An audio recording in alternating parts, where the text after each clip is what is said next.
तो काफी बच्चों की डिमांड पर लेकर आ चुके हैं हम क्लास 11 फिजिक्स। जी हाँ, क्लास 11 फिजिक्स के टॉप 10 न्यूमेरिकल्स या आप कह सकते हो अंकित प्रश्न। ठीक है, तो प्यारे बच्चों पार्ट 1 हमने वीडियो बनाई थी जिसमें तो हमने आपको 10 अंकित प्रश्न फिजिक्स के करा दिए थे। ठीक है, तो काफी बच्चों ने कहा कि सर पार्ट 2 लेकर आइए जिसमें आप क्या करिए 10 और करा दीजिए न्यूमेरिकल्स जो एग्जाम में पूछे गए हैं। ठीक है, तो ये सारे न्यूमेरिकल्स हम लेकर आए जो एग्जाम में अभी हाल ही में 2024-2023 एग्जामिनेशन में पूछे गए। ठीक है प्यारे बच्चों, बहुत इंपॉर्टेंट ये वीडियो है तो वीडियो को पूरा जरूर देखिएगा। सारे न्यूमेरिकल्स आप ही धुआं करोगे प्यारे बच्चों, हम तो बस आपको केवल सिखाएंगे। ठीक है, तो साथ बनाए रखिएगा। वीडियो पसंद आने पर एक छोटा सा लाइक कर दीजिएगा प्यारे बच्चों, क्योंकि बहुत मेहनत लगती है। और सब्सक्राइब नहीं किया है जो बच्चे नहीं तो सब्सक्राइब करके बेल आइकन प्रेस कर लीजिए ताकि ऐसे क्लास 11 क्लास 12 से रिलेटेड महत्वपूर्ण वीडियोस आपको हमेशा इस चैनल पर मिलती रहे। ठीक है, तो चलिए बिना आपका टाइम वेस्ट करते अपने आज का ये महत्वपूर्ण वीडियो स्टार्ट कर देते हैं। हाँ तो देखिए, सबसे पहला क्वेश्चन जो एग्जाम में आया हुआ है क्या है कि एक मशीन की शक्ति आपको दी रखी है 2 किलोवाट। ठीक है, इसके द्वारा 10 मिनट में किए गए कार्य की गणना करना है पैर। ठीक है, कोई घबराने की बात नहीं है। सबसे पहले जो दिया है ना, जो आपको दिया है उसी को अगर आप अच्छे से लिख लेते हो ना तो बाकी चीजें आपकी आसान हो जाती है। भले ही न्यूमेरिकल्स अगर आपको नहीं आ रहा तो जो दिया है पहले बच्चों उसको आप पहले लिखने की कोशिश करा कीजिए। आपको दिया क्या है, शक्ति दिया है, तो शक्ति यानी कि पहले बच्चों पावर, ये कितना है 2 किलोवाट है प्यारे बच्चों। ठीक है, आप देखो ये क्या है, किलोवाट है प्यारे बच्चों। शक्ति का जो SI मात्रक होता है वो तो वाट होता है ना, वो वाट होता है। यहाँ तो 2 किलोवाट लिखा हुआ है तो इसको भी वाट में कन्वर्ट करो, यानी कि 2 से गुणा कर दोगे प्यारे बच्चों 100,000 का, और ये वाट में आपका आ जाएगा सिंपली। ठीक है, तो पावर हमने जो दिया है हमें वो लिख दिया, लेकिन अच्छे तरीके से जो कि हमारा वाट में होना चाहिए तो वाट में लिखा। ठीक है, अब दिया है कि इसके द्वारा 10 मिनट में कार्य की गणना करनी, यानी कि समय आपको दिया है, जो समय है T वो कितना दिया है 10 मिनट। लेकिन अपने आप से पूछो जरा, क्या ये समय आपका मिनट में होता है? ऐसा ही मतलब क्या होता है समय का, सेकंड होता है। डेट मीन्स हमें 10 से का गुणा करेंगे अब हम 60 में तो प्यारे बच्चों ये क्या बन जाएगा, सेकंड में बन जाएगा बस। ठीक है, तो प्यारे बच्चों अब हमारा जो दिया है वो हमने लिख लिया, हमें बस निकालना के कार्य की गणना करनी है प्यारे बच्चों। ठीक है, तो आप अपने आप से पूछो कि क्या आपने कोई ऐसा फॉर्मूला पढ़ा है जिसमें P शक्ति होता है, कार्य होता है एवं समय होता है? क्या आपने ऐसा कोई फॉर्मूला पढ़ा है कभी फिजिक्स में? तो आपके दिमाग से ही उत्तर आएगा जी हाँ, एक हम जानते हैं। क्या हमें पता है प्यारे बच्चों, हम जानते हैं शक्ति का सूत्र होता है वो होता है कार्य बटे समय। कार्य बटे समय, यहां से हमें कार्य की निकालना है ना, तो कार्य को रोकेंगे, समय को इधर गुणा कर देंगे, यानी कि वर्क बराबर हो जाएगा P इंटू टी। बस पावर हमें पता ही है, टी भी हमें पता है, बस यहाँ पे पैसे आपको पुट करना है और आपका आंसर निकल कर आ जाने वाला है। ठीक है, कितना आसान ये क्वेश्चन था, तो ये आप ही कर लेना पैरचो। अब आइए हम नेक्स्ट क्वेश्चन पढ़ते हैं, क्योंकि बहुत सारे क्वेश्चन है, सारे क्वेश्चन को धुआं करना है। ठीक है, जो क्वेश्चन हो गए पैरचो उसकी कैलकुलेशन वगैरह हम आप पर छोड़ रहे हैं। ठीक है, क्योंकि आप बायो एवं साइंस के स्टूडेंट हो जो कि कैलकुलेशन में खुद धुआं करके आते हैं। चलिए क्वेश्चन नंबर 2 देखते हैं। सेकंड क्वेश्चन है कि 10 केजी का एक पिंड जिसका संवेग आप कितना है 100 किलोमीटर प्रति सेकंड है, तो इसकी गतिज ऊर्जा निकालनी है बच्चों। ठीक है, कोई दिक्कत वाली बात नहीं, हमें क्या दिया, संवेग दिया, तो जो दिया पहले वो लिखो। पहले 10 किलो का कोई पिंड है, यानी कि मास है किसी पिंड का, वो कितना है 10 केजी है। ठीक है, चलिए उसका संवेग हमें दिया है, डेट्स मींस उसका जो संवेग होता है P, संवेग क्या होता है सर, mv होता है, यही तो हमें दे रखा है, कितना है 100। ठीक है, तो यहां से हम वेग नहीं निकाल सकते, वेग हमें नहीं निकाल सकते। सर वेग क्यों निकाल रहे हो, क्योंकि देखो हमसे गतिज ऊर्जा पूछी है, दैट मींस काइनेटिक एनर्जी, और काइनेटिक एनर्जी क्या होती है बच्चों, हाफ m v का स्क्वायर होता है, यानी कि मास तो हमें पता ही है, वेग हमें बच चाहिए, वेग हमें बच चाहिए, तो वेग हम यहां से निकाल लेते बच्चों। यहां से वेग बराबर हो जाएगा 100 बटे में बच्चों आपका मास। ठीक है, यानी कि मास कितना है 10 है, यहां पर 10 रखो तो 100 बटे में 10, यानी कि आपका 10 आ जाएगा वेग। ठीक है, बस यहां पे पुट कर दो तो आपका दोस्तों गतिज ऊर्जा क्या आ जाएगी, हाफ 10 गुणे में वेग भी आपका 10 ही है, यानी कि 10 का स्क्वायर सिंपली। ठीक है, तो 100 गुणे 100 1000 हो जाएगा, ये 1000 को 2 से भाग करोगे तो 500 दोस्तों जूल आपका आ जाएगा काइनेटिक ऊर्जा। ठीक है, यहां से एक छोटा सा ट्रिक भी कई बच्चे लगाते हैं कि सिंपली जो हमारी गतिज ऊर्जा होती है, एक सूत्र होता है पैर, जो इंपॉर्टेंट सूत्र है, आप याद रखते हो, नहीं याद भी है तब भी आप कर ले जाओगे, ऐसी कोई तोप चीज नहीं है। जो काइनेटिक एनर्जी होता है ना वो P स्क्वायर बटे में 2m के भी बराबर होता है, ये एक सूत्र होता है। यानी कि अगर आपको संवेग दे रखा है, मास दे रखा है, तो बस इस फॉर्मूले में रखो, गतिज ऊर्जा आपका निकल कर आ जाएगा। लेकिन भाई हम थोड़ी ना रट्टा लगाएंगे कि हर एक फॉर्मूला हम याद करके बैठे रहे, क्योंकि बहुत सारे सब्जेक्ट हैं, सभी को याद करना रहता है, हम कितना फॉर्मूला याद रखेंगे, कॉन्सेप्ट क्लियर होना चाहिए, तो आप हर एक क्वेश्चन उड़ा ले जाओगे। ठीक है, चलिए नेक्स्ट क्वेश्चन की ओर बढ़ते हैं।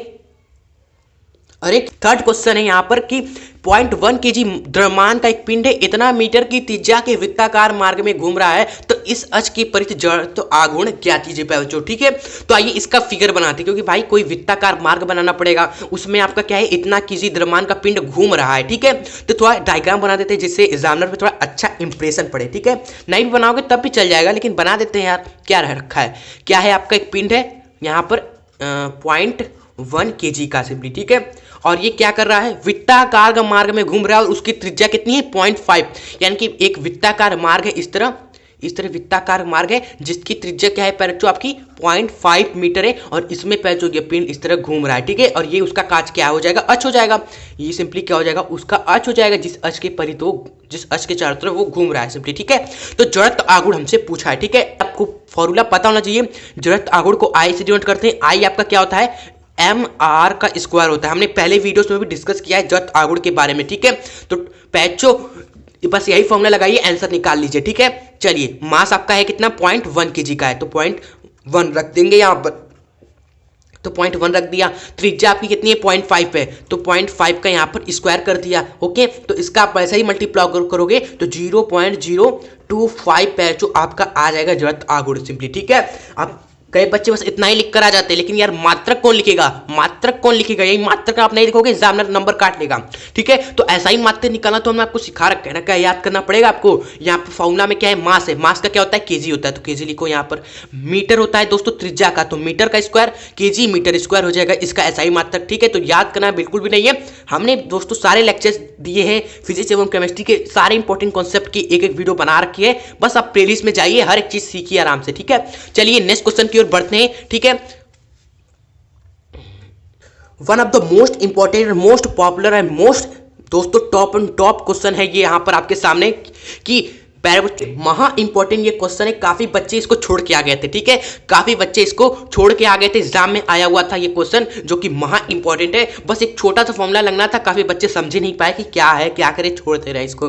ठीक है, टेंशन मत लीजिए, आप करके जाइएगा। यहां पर है कि क्वेश्चन पहले पढ़ते हैं, क्या पूछा गया, क्वेश्चन को पढ़ते हैं। एक ग्रह है, एक ग्रह का जो एक वर्ष है वह पृथ्वी के वर्ष का 11 गुना है। एक ग्रह का जो एक वर्ष है वह पृथ्वी के वर्ष का 11 गुना है। यानी इस ग्रह की सूर्य से दूरी ज्ञात कीजिए यदि सूर्य की पृथ्वी से दूरी इतना है, आपको दिया है। ठीक है, तो पैचो एक आइए फिगर बनाते हैं और इसको और अच्छे से समझते हैं। ये मान लो आपका क्या है, सन है, ये क्या है, सन है, और यहाँ पर क्या है, अर्थ है। ठीक है, ये क्या है, आपका अर्थ है, यहाँ पे सन है आपका, ये आपका क्या है, अर्थ है। ठीक है, और मान लो यहाँ पर कोई आपका क्या है, जो ग्रह है जो हमसे यहाँ पर बात की कोई ग्रह है ना, तो मान लो ये ग्रह है सिंपली। ठीक है, तो यहाँ पर पृथ्वी का जो दोस्तों आवर्तकाल है, पृथ्वी के घूमने का आवर्तकाल है सूरज के चारों ओर, पृथ्वी के जो घूमने का आवर्तकाल है सूरज के चारों ओर, वो कितना है, जो 1 वर्ष है। यानी कि यार पृथ्वी हमारा दोस्तों एक साल में क्या करता है, एक चक्कर लगाता है। आवर्तकाल वही होता है कि एक चक्कर लगाने में कितना समय लगा, यानी कि कह सकते हो पृथ्वी का जो आवर्तकाल है वो हम लिख देते हैं, पहले यहाँ पर क्लियर करते चले हर एक चीज। आवर्तकाल वो कितना है प्यारे बच्चों, आपका 1 वर्ष है, 1 वर्ष है ना, यानी कि यार पृथ्वी एक साल में एक चक्कर लगाता है सिंपली। ठीक है, लेकिन यार इस ग्रह का आवर्तकाल कितना होगा, जरा बता सकते हो, इस ग्रह का आवर्तकाल कितना होगा, यही बच्चे नहीं निकाल पा रहे थे बच्चों, जबकि क्वेश्चन में ही ये चीज दे रखा था। देखो यहाँ पर कहा ही गया है कि ग्रह का जो 1 वर्ष है ना वह पृथ्वी के 1 वर्ष का 11 गुना है। यानी कि अगर ये ग्रह दोस्तों एक चक्कर लगाने में कितना समय लेता है, पृथ्वी जितना समय लेता है उसके 11 गुना। अगर पृथ्वी दोस्तों 1 वर्ष लगा रहा है ना, 1 वर्ष लगा रहा है ना एक चक्कर लगाने में, तो ये ग्रह कितना समय लगाएगा, इसके 11 गुना दोस्तों समय लगाएगा एक चक्कर लगाने में। ठीक है, तो सिंपली यहां पर इस ग्रह का दोस्तों जो आवर्तकाल होगा, ग्रह का आवर्तकाल T2 को ले लेते हैं, ये कितना हो जाएगा, ये 11 वर्ष हो जाएगा सिंपली। ठीक है, ये 11 वर्ष हो जाएगा सिंपली। ठीक है, आइए और क्या दिया है हमें, सूर्य से पृथ्वी की दूरी हमें दे रखी है, यानी कि सूर्य से पृथ्वी की दूरी मान लो ये क्या है, R1 है, और इस ग्रह की दोस्तों पृथ्वी से दूरी मान लो R2 है। ठीक है, तो R1 हमें दे रखा है कितना है, ये आपका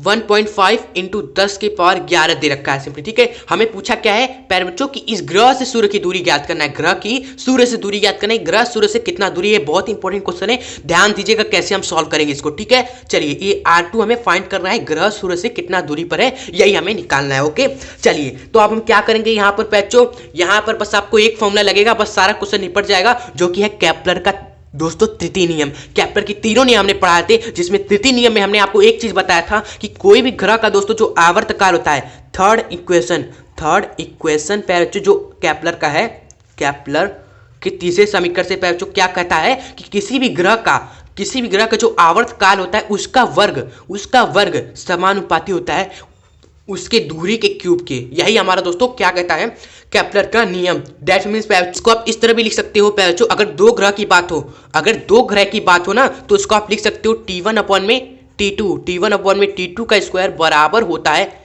R1 अपॉन में R2 के होल क्यूब के। जब हमारे दोस्तों दो ग्रह की बात हो, जब किसकी बात हो, दो ग्रह की बात हो तो आप ये लिख सकते हो। ओके, जब एक ग्रह की बात हो तो आप ये लिख सकते हो, दो ग्रह की बात हो तो ये लिख सकते हो। ये हमारा केपलर की तीसरे नियम से आता है सिंपली, ठीक है।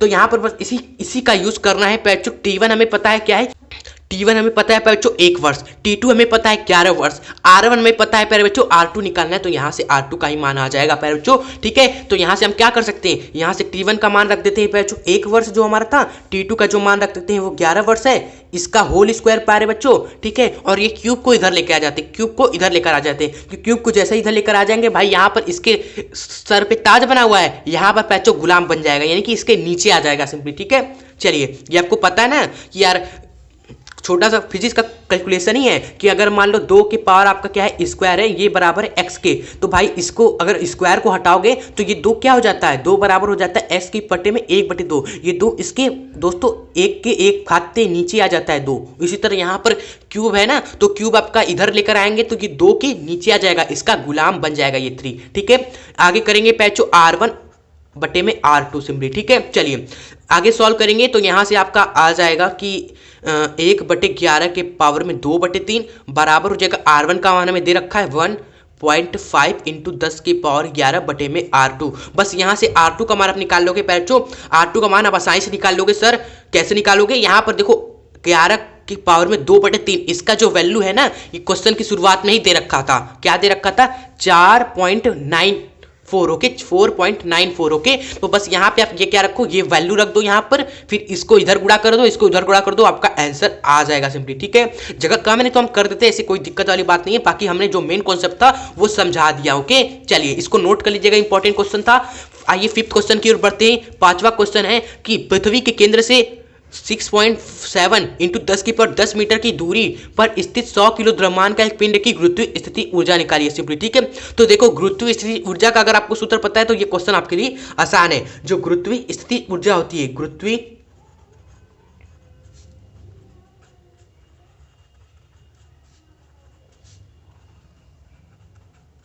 तो कुछ नहीं है इस क्वेश्चन में, बस एक फॉर्मूला लगेगा गुरुत्वीय स्थिति ऊर्जा का जो होता है हमारा Gm स्मॉल m बटे में प्यारे बच्चों दूरी यानी कि r, ओके। यानी कि m आपका क्या होता है, यहाँ पर m होता है प्यारे बच्चों पृथ्वी का द्रव्यमान, पृथ्वी का जो मास होता है मास ऑफ अर्थ, ओके। चलिए, और जो स्मॉल m होता है ना, स्मॉल m होता है ऑब्जेक्ट का मास, ऑब्जेक्ट जो है आपका पदार्थ कोई वस्तु है उसका मास, ओके। और ये r आपका क्या होता है पहले जो r होता है डिस्टेंस, ऑब्जेक्ट कितना दूरी पर है, यानी कि बाकी g का मान तो आपको पता ही है क्या होता है 6.67 इंटू 10 के पावर माइनस का g का मान। तो g का मान रखो, जो पृथ्वी का मास है वह यहाँ पे आपको रखना है, ठीक है। और जो वस्तु है, जो पदार्थ है क्या है दोस्तों 100 किलो का है, तो 100 किलो यहाँ रखो। दूरी भी आपको दे रखा है 6.7 इंटू 10 के पावर 10 की दूरी पर रखा है, यहाँ पर ये रखो, ठीक है। और चिंता मत करो, जो पृथ्वी का मास है ना वो क्वेश्चन में आपको दिया रहेगा, जब भी क्वेश्चन पूछेगा ना क्वेश्चन में आपको ये मेंशन रहेगा, अगर आपको याद भी नहीं है गुरुत्वीय स्थिति ऊर्जा का। बाकी क्वेश्चन कैसा भी आ जाए, कैसा भी घुमा के पूछ ले तो आप कर ले जाओगे। 6th क्वेश्चन है आपके सामने कि ये गैस का जो ताप है 27 डिग्री सेल्सियस है, इस गैस का नियत दाब, इस चीज को अंडरलाइन करो, नियत दाब पर आयतन बढ़ा के इतना गुना कर दिया जाता है सिंपली, ठीक है। तो गैस का ताप कितना होगा ये आपसे पूछा है, ओके। पहले देखो किसी भी गैस का ताप शुरुआत में कितना था, शुरुआत में ताप था सर, पहले जो गैस का ताप था वो 27 डिग्री सेल्सियस था, या कह सकते हो सर 300 केल्विन। इसको केल्विन में बदलोगे ना तो आपका 300 आ जाएगा। तो यानी कि पहले जो ताप था वो 300 केल्विन था। गैस का नियत दाब पर, यानी कि सर प्रेशर क्या है यहाँ पर नियत है, प्रेशर आपका नियत है, ये चीज हमें क्वेश्चन में कहा गया है। आयतन बढ़ाकर इतना गुना कर दिया गया, यानी कि अगर पहले आयतन क्या था, पहले स्टार्टिंग का आयतन V था ना, तो फाइनल में जो आपका आयतन है वॉल्यूम फाइनल आपका कितना है वो 1.5 गुना है, 1 पॉइंट पहले का इतना गुना है, यही हमने लिख दिया। ओके, तो पूछा है तब गैस का ताप कितना होगा, यानी कि यार जब आयतन इतना गुना हो जाएगा तब आपका गैस का ताप कितना हो जाएगा बच्चों, ये आपसे पूछा है। ओके, तो फिजिक्स में सर ये गैसी से रिलेटेड क्वेश्चन क्यों आए, क्योंकि भाई फिजिक्स में भी आपका दोस्तों बॉयल का नियम, चार्ल्स का नियम, गैस गैल्वसैक का नियम वगैरह आपका दिया रहता है। ठीक है, तो इसलिए यहाँ पर ऐसे क्वेश्चन पूछे गए एग्जाम में। तो आइए क्या दिक्कत है बच्चों, कर लेते हैं इसको भी। क्या रह गया इस क्वेश्चन में ही बच्चों, क्वेश्चन में कह दिया है कि प्रेशर कांस्टेंट है। जब दाब नियम होता है तो कौन सा नियम लग जाता है, दाब नियम होता है तो पहले बच्चों आपका चार्ल्स का नियम लग जाता है, चार्ल्स का नियम। ओके, चार्ल्स का नियम क्या कहता है बच्चों कि T1 अपॉन में T2 बराबर होता है V1 अपॉन में V2 के, यानी कि T1 आपका कितना है 300 केल्विन है, 300 है। T2 आपको फाइनली निकालना है बराबर दोस्तों V1 आपका V है एवं V फाइनल आपका कितना है 1.5 V है, तो V से V गया। T2 का मान पहले जो आप यहां से कैलकुलेट करोगे तो आपका आ जाएगा 450 केल्विन आपका दोस्तों T2 का मान आ जाएगा। ओके, चलिए नेक्स्ट क्वेश्चन की ओर बढ़ते हैं। जो 7th क्वेश्चन है आपके सामने कि सरल आवर्त गति करते हुए कण का जो साम्य स्थिति में 4 सेंटीमीटर दूरी पर त्वरण आपका इतना है, तो इसका आवर्त काल निकालना है। बस छोटा सा क्वेश्चन है। आवर्त काल की व्यंजक आप याद रखो 2 पाई अंडर रूट में L अपॉन में G होता है। ओके, यानी कि 2 पाई तो आपको पता है, पैरेचो पाई का तो मान होता है, यहाँ पर पाई का मान होता है 3.14। ओके, ये तो कांस्टेंट है, ये क्या है कांस्टेंट है, लेकिन जो बदलेगा क्या ये L अपॉन G, जो कि मान आपको दिया रहेगा क्वेश्चन में लंबाई, यानी कि सरल आवर्त करते हुए कण के साम्य स्थिति से 4 सेंटीमीटर दूर, 4 सेंटीमीटर दूर, यानी कि लंबाई आपको दे रखी है, यानी कि एक सरल आवर्त गति करने वाला कोई पिंड है पैरेचो 4 सेंटीमीटर दूरी पर है। कितना दूरी पर है 4 सेंटीमीटर दूरी पर, तो यही आपको L दिया है ना, तो यहाँ पर क्या रखो 4 सेंटीमीटर यहाँ पर रख दो। ओके, उसके बाद आपको क्या दिया है 4 सेंटीमीटर दूर पर त्वरण आपको कितना है, यानी कि यहाँ पर त्वरण आपको दोस्तों पूछा है, त्वरण आपको दे रखा है,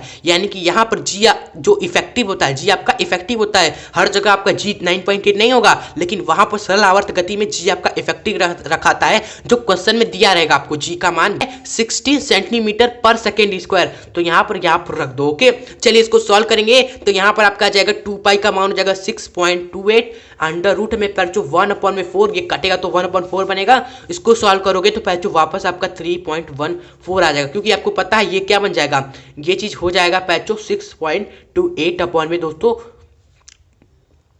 4 का अंडर रूट आपका 2 निकलेगा, तो भाग करोगे तो ये आपका आंसर आ जाएगा। ओके, चलिए तो ये हो गया आपका ये वाला क्वेश्चन भी समाप्त। उसके बाद बढ़ते क्वेश्चन नंबर 8 की तरफ।